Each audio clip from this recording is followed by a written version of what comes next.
അടിപൊളിയല്ലേ? ഒരു മര്യാദ വേണ്ടേ? വരിക, കാണുക, പോവുക, അത് ന്യായം. ഇതെന്താ ഇവന്റെ ഒക്കെ തറവാടാ? ഇതുവരെ കാണാൻ പറ്റാത്ത ഒരുപാട് സുന്ദരിമാരെ കാണാൻ പറ്റി. താൻ ഈ തുറയെ കിടന്ന് നരകിച്ച് നീറി ചാകണം. അത് കണ്ടാലേ കുമാരന്റെ ഉള്ളം തണുക്കും. ഫിലിം അവാർഡിൽ അലൻ ജോസ് പെരേര.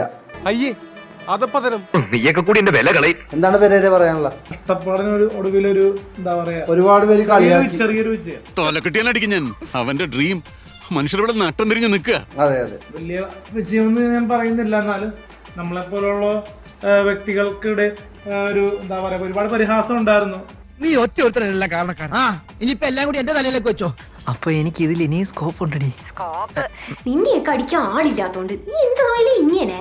ഒരുപാട് ജൂനിയർ ആർട്ടിസ്റ്റ് അഭിനയിക്കുന്ന ആൾക്കാര് ഒരുപാട് പേരെ വിളിച്ചിട്ടുണ്ട് പലപ്പോഴും. പക്ഷെ ഇപ്പൊ ഒരുപാട് പേരെ കമന്റ് ചെയ്തൊന്നു കഴിവുള്ള ആൾക്കാരെ അടുത്തപ്പോൾ കൂടെ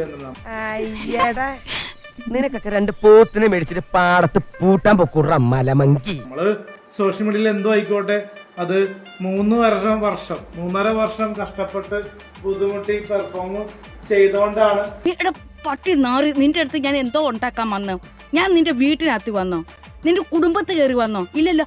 ഇപ്പൊ നോബിച്ചാന്റെ കൂടെ ഒരു സ്കിറ്റില് ഭാഗമാവാൻ പറ്റിയത്. അപ്പൊ അവരുടെ കാര്യം ശരിയാക്കിയല്ലേ? ഓ, അതൊരു വിധത്തിൽ ഒപ്പിച്ചെടുത്തു. അപ്പോഴേ നമുക്കൊന്നിനെ അഡ്ജസ്റ്റ് ചെയ്യണമല്ലോ. വെറുതെ അല്ല, കാശ് എത്ര വേണമെങ്കിലും മുടക്കാം. അപ്പൊ ഏതായാലും ഒരുപാട് സന്തോഷം. ഏഷ്യാനെറ്റ് പ്രോഗ്രാമിൽ നിനക്ക് മാത്രം ചെയ്യാൻ പറ്റി. അതിന് എനിക്ക് ഒരുപാട് നന്ദി ഇതുണ്ട്. നീ മാത്രമേ ചെയ്തുള്ളൂ. Okay, thanks. ഇതൊക്കെ ഒരു തമാശ അല്ലേ? എനിക്ക് സീരിയസാ.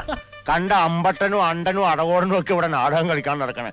ഇവനെയൊക്കെ വള്ളിച്ചൂടിൽ അടിക്കാൻ ഇവിടെ ആളില്ലാഞ്ഞിട്ടാ. ഈ ഒരു അവസ്ഥയിൽ എങ്ങോട്ടാണ് ഇവരുടെ ഒരു പോക്ക്? സബ്സ്ക്രൈബ് ചെയ്തിട്ട് വരാം.